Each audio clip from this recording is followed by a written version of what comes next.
Why the Sky is Far Away, a Nigerian folktale, retold by Mary Joan Gerson, pictures by Carla Golembe.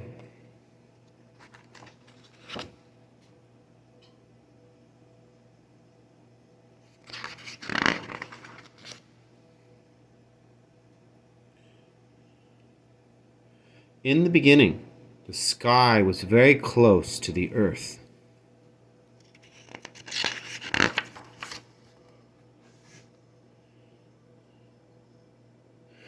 In that time, men and women did not have to sow crops and harvest them. They did not have to prepare soup and cook rice. The children did not have to carry water from the stream or gather sticks for the fire. Anybody who was hungry just reached up, took a piece of sky, and ate it. It was delicious, too.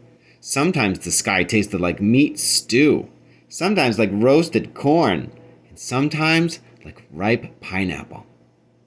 There was very little work to do, so people spent their time weaving beautiful cloth, carving handsome statues, and retelling tales of adventures. And there were always festivals to prepare for. The musicians practiced, the mask makers carved their masks in secret, and everywhere the children watched the preparations in wonder.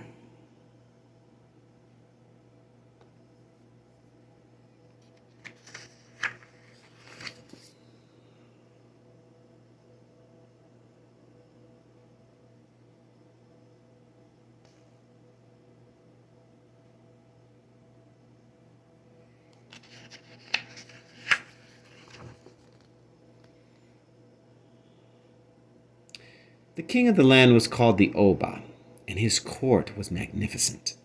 At the royal palace was a team of servants whose only work was to cut and shape the sky for ceremonies.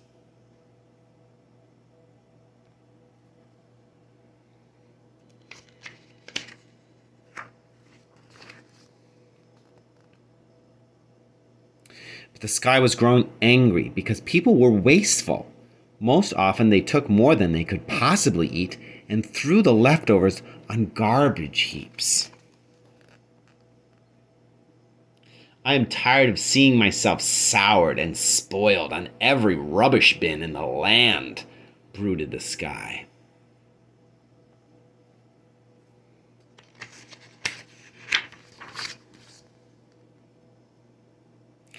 So one morning at sunrise, the sky turned very dark.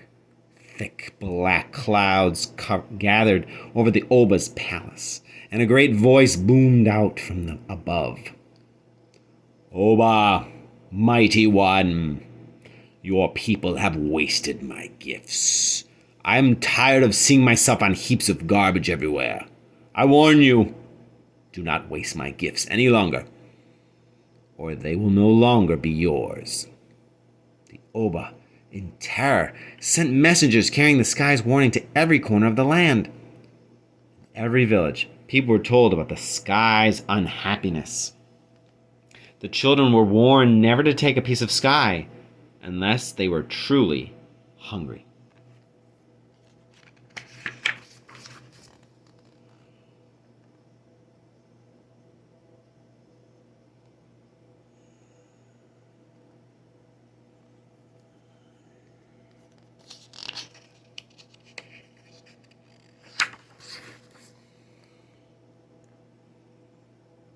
People were very, very careful.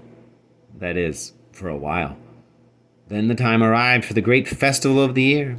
It was the festival that celebrated the power of the Oba.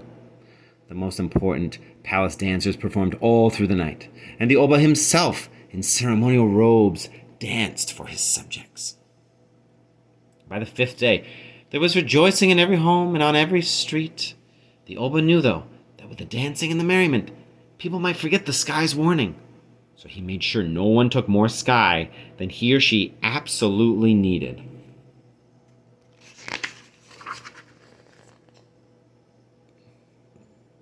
Now, there was a woman in this kingdom who was never satisfied.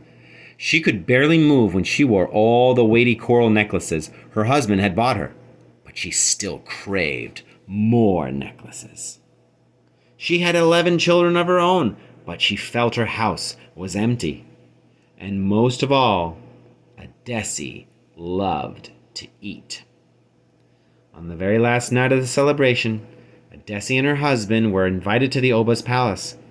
There they danced and ate well past midnight.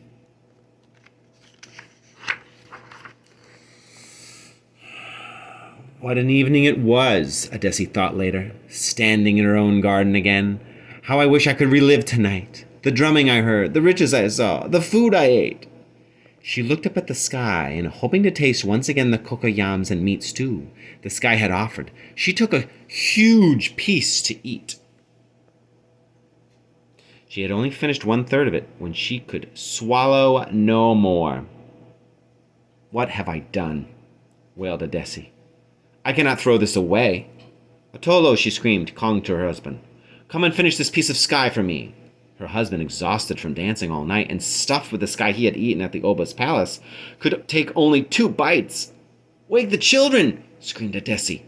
Now the children had spent all night at a masquerade and a party after their dinner, and most of them were still too full to even nibble at their mother's piece of sky.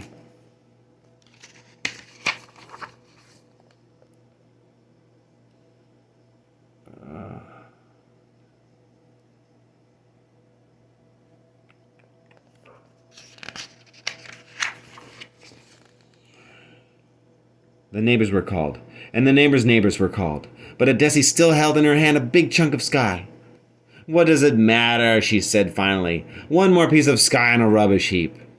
And just to make sure it didn't matter, she buried the leftover in the garbage bin in the back of her house. Suddenly, the ground shook. With thunder, lightning creased the sky above the Oba's palace, but no rain fell. "Oba, mighty one," boomed a voice from above. "Your people have not treated me with respect. Now I will leave you and move far away." "But what will we eat?" cried the Oba. "How will we live?" "You must learn how to plow the land and gather crops and hunt in the forests," answered the sky. "Perhaps through your own labor you will learn not to waste the gifts of nature."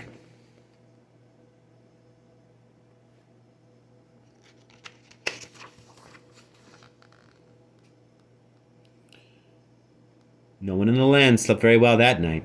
The rising sun uncovered the heads of men and women and children peering over the rooftops and through windows, straining to see if the sky had really left them. It truly had. It had sailed upward far out of their reach.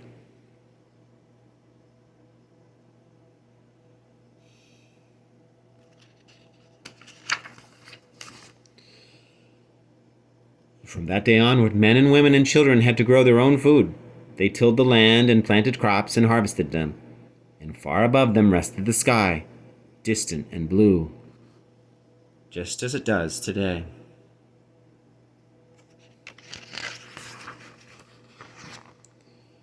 This story is at least 500 years old. It was first told in Bini, the language of the Bini tribe of Nigeria, which has existed for more than 800 years. The Bini people live today, along with many other tribes in what is now the country of Nigeria. How interesting it is that the Bini people long ago began teaching their children to respect the earth and sky. Today we are very concerned about caring for our planet. We now see, as the wise Bini did then, that the future of nature and its gifts rests in our own hands.